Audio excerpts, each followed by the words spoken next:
কওমি মাদ্রাসা শিক্ষাকে মূলধারায় আনতেই সনদের স্বীকৃতি দেওয়া হয়েছে বলে জানিয়েছেন আওয়ামী লীগ সভাপতি ও প্রধানমন্ত্রী শেখ হাসিনা। এই স্বীকৃতি নিয়ে অপপ্রচারের সুযোগ নেই বলে মন্তব্য করেছেন তিনি। গণভবনে দলীয় নেতাদের এক বৈঠকে শেখ হাসিনা পরিষ্কার জানিয়ে দিয়েছেন, হেফাজতে ইসলামের সঙ্গে আওয়ামী লীগের চুক্তির কোনো প্রশ্নই ওঠে না। আগামী 23শে মে 19 ইউনিয়ন পরিষদ নির্বাচনে আওয়ামী লীগের চেয়ারম্যান প্রার্থী চূড়ান্ত করতে সন্ধ্যায় গণভবনে বৈঠক করেন আওয়ামী লীগের স্থানীয় সরকার মনোনয়ন বোর্ডের সদস্যরা। সভাপতির বক্তব্যে কওমি মাদ্রাসা সনদের স্বীকৃতির বিষয়ে বিভিন্ন মহলের সমালোচনার জবাব দেন শেখ হাসিনা। বলেন, কওমি শিক্ষার্থীদের যারা মূলধারায় আনতে চান না তারাই বিভিন্ন সমালোচনা করছেন। তাদের সার্টিফিকেটের কোনো মূল্য নাই, তারা কোথাও কাজ পায় না, চাকরি পায় না, না দেশে পায় না বিদেশে পায়, কোনো কিছু করে খেতে পারে না। তো তাদের জীবনটা এটাকে আমরা ভাসিয়ে দেব?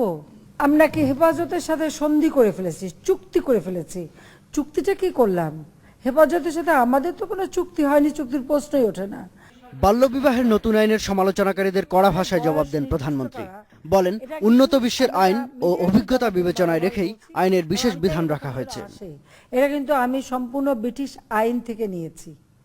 আমেরিকার কোনো কোনো স্টেটে বিয়ের বয়স 13 বছরও আছে, 14 বছরও আছে। এটা যারা আলোচনা করছেন তারা এটা জানেন কিনা আমি জানি না, না জেনেই তারা নানা কথা বলে বেড়াচ্ছেন। হাওরের পানিতে ইউরেনিয়াম নিয়ে প্রচারণা ভিত্তিহীন উল্লেখ করে শেখ হাসিনা বলেন, প্রমাণ ছাড়াই দেশের মানুষকে বিভ্রান্ত করার চেষ্টা চলছে। আচ্ছা, যখন অভিযোগটা আসলো আমরা কিন্তু বসেছিলাম না, অ্যাটমিক এনার্জি থেকে বিশেষজ্ঞ পাঠিয়ে সেখানকার পানি পরীক্ষা করা হলো। তারা বললো এখানে এই ধরনের কিছু পাওয়া যায় নাই। আবার একথা শোনার পরেও আবার তারা প্রেস কনফারেন্স করে এই কথা বলে বেড়াচ্ছে। এর অর্থটা কি দাঁড়াচ্ছে? তাদের কি প্রমাণ আছে? আমি বলবো যে তারা যে কথাটা বলছে সেটা প্রমাণ নিয়ে তারা উপস্থিত হোক।